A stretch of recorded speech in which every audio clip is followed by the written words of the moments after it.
I have a question. We'll start with the young man to my right.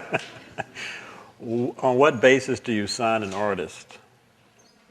That will go into a little bit of an elaborate thing that we kind of talked about a little bit. We're a bit of a different label in that when I came to work for Rick back in 1994, the company was a large company. It was 60 plus people, and it had gotten kind of fat and kind of lethargic. I came in to sort of reinvent the company and redirect it and partnered up with Rick on this.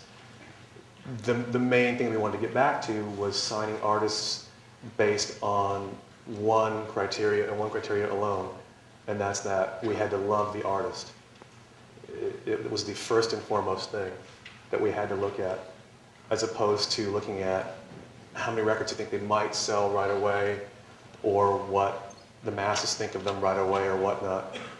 We had a luxury built into the company in that we have a catalog that is entirely owned by the company since the company existed, that sells itself all by itself.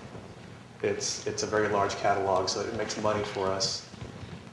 It's pretty much maintenance free.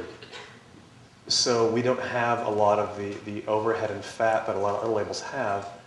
So it allowed us to go back to signing artists based on what we loved and sort of reinvent the company.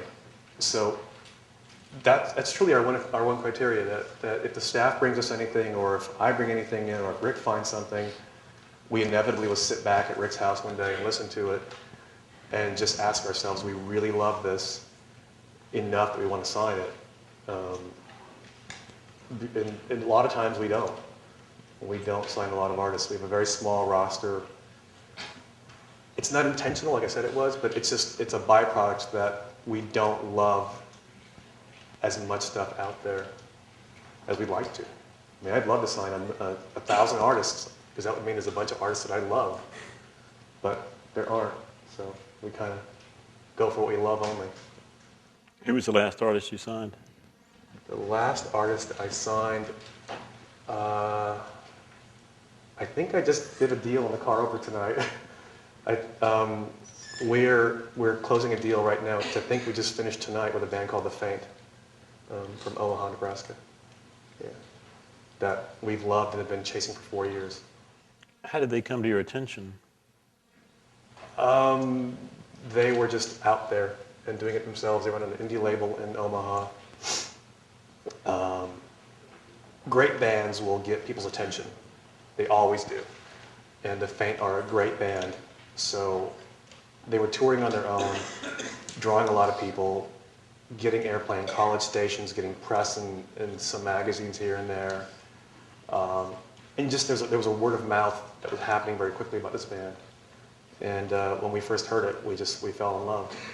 And it's literally been 4 years of us chasing this band, like trying to sign them over and over and over, and them saying, no, we don't want to, we're not ready. And then finally last September, they came and said, we think we're ready to go now. Really? Yeah. Yeah, It's kind of unusual, right? It's really unusual. Most bands don't get signed that way, or it doesn't happen that way. This band is different in a lot of ways. You know, this is a band that's managed to be self-sufficient for a long time. They sell a lot of records. They tour really well. Every member of the band lives off of being a member of this band. Very